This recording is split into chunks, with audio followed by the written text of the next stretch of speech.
The Quad Lock Motorcycle USB Charger Kit comes with everything you need to install onto your motorbike.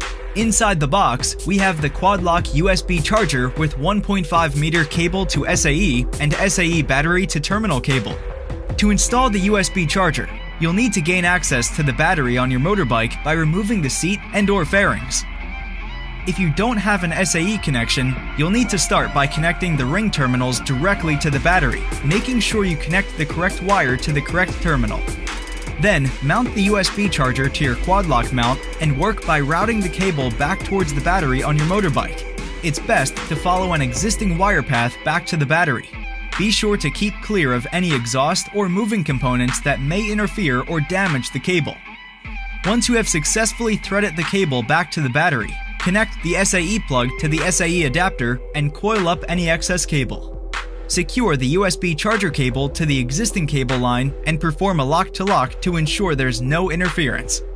Once you've checked the bike for any interference, you can now reattach the seat cover and fairings. With your bike in one piece and your USB charger installed, you can now ride and charge on the go.